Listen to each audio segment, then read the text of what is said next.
Ce cours est dédicacé au Nishma Dr. Chaim Bigzer Bar Mini. Tanya, ura'item oto uzchartem et kol mitzvot Adonai, shekulam mitzvah zo kenekol mitzvot. Là, titit, c'est écrit ura'item oto. Vous la verrez. Uzchartem et kol mitzvot Adonai, ça vous fera rappeler de tout le mitzvot.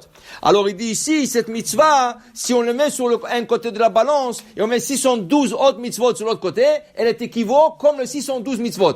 Chachamim, ils ont trouvé une signation pour ce passage. Ils ont dit le mot tzitzit.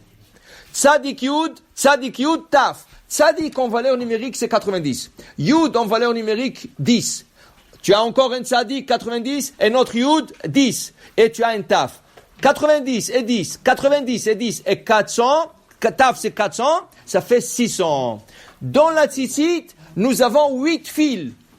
Les 8 fils sont attachés par 5 nœuds. Il y a 5 nœuds. Alors, 8 et 5, ça fait 13. Et le 600, ça fait 613. Pour te dire que shkula mitzvah zo, que chol a mitzvot. Maintenant, il dit la Gemara, Rabbi Shimon bar Yochai omer, kol azariz ba mitzvah zo, zoche umkabel pene ha-shechina. Et tout celui qui fait attention à cette mitzvah, en quittant ce monde, il aura le mérite de voir la Shechina.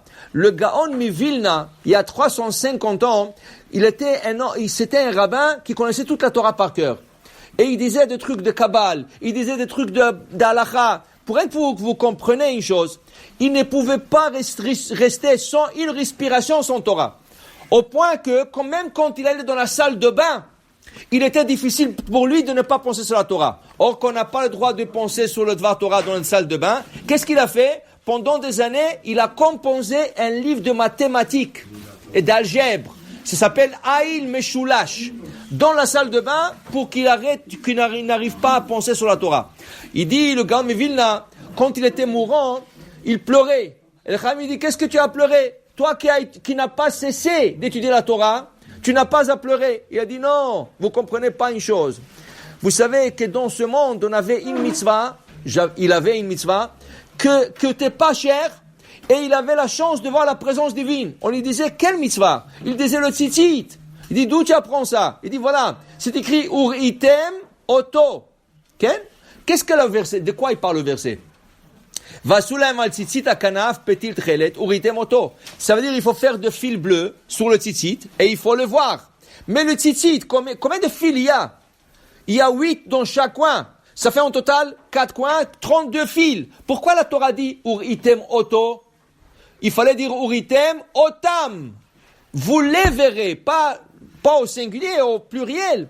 Alors le Gaon Mivilna disait ura'item oto, ura'item et akadosh baruch hu. Grâce à la mitzvah de tzitzit, tu peux avoir le mérite de quitter ce monde et voir la Shechina. Alors il pleurait, il disait une mitzvah qui coûte pas cher, et tu as le zchut et le mérite de voir la Shechina à Kedosha. Il dit ici la Gemara, Rabbi Eliezer ben Yaakov omer, kol sheyesh lo tefilim berosho. Utfilim bezro'o, vetutzit bebigdo, umzuzah bepitcho, akol bechizuk shelo echta. Tout celui qui a les tefilim sur lui, sur le bras et sur la tête, tout celui qui a une tzitzit, et tout celui qui a, il a aussi la mezuzah cachère sur son porte, il est garanti qu'il va pas se fauter. Pourquoi? Sheneemar achut hamishulash, lo bimera inatek. Quand tu prends 3 petites ficelles, chacune en elle-même, elle est petite, elle est fine, et tu peux la déchirer facilement. Mais quand tu prends les 3 ficelles, et tu le tresses ensemble, ça devient une petite corde. Et la corde, c'est plus difficile. Achut hameshulash, une corde triplée avec 3 ficelles minimum, lobi merainatek, tu ne pourras pas le déchirer facilement. De la même manière, quand quelqu'un est entouré des mitzvot, de tzitzit, de Tefilim et de Mezuzah, l'Obi Merainatek. Il est venu un jour quelqu'un qui travaillait dans la construction, voir le Chafetz Chaim. Il lui dit, Rabbi, quand je travaille sur des échafaudages, et je travaille sur de hauts immeubles pour réparer, pour construire, et vous savez, il fait très chaud, et je transpire. Et quand je rentre la nuit, la tzitzit, elle transpire, elle prend la transpiration, et j'aimerais peut-être enlever la tzitzit, travailler toute la journée, et le soir, je prendrai une douche, et je mettrai le tzitzit, comme ça, propre. Le Chafetz Chaim, il a dit, écoute-moi, la Gemara dit, comme on vient de lire maintenant, qu'il te faut au moins 3 mitzvot pour te protéger. Tzitzit, Tefilim et Mezouza. Il dit, dis-moi, quand tu es sur les échafaudages, en haut, 30 pieds, 40 pieds, 50 pieds, tu n'as pas de Tefilim, tu n'as pas de Mezouza, la seule chose que tu as, c'est la tzitzit qui te protège. Même ça, tu veux enlever? Même ça, tu veux l'enlever? Il dit, pourquoi? Il dit, achète-toi une autre tzitzit, tu travailles avec, et le soir, tu changes. Okay? Alors, c'est lui qui travaille et il transpire, il peut être avec le tzitzit, et après, le soir, il prend une douche et il change le tzitzit. Rien qu'il faut savoir une chose.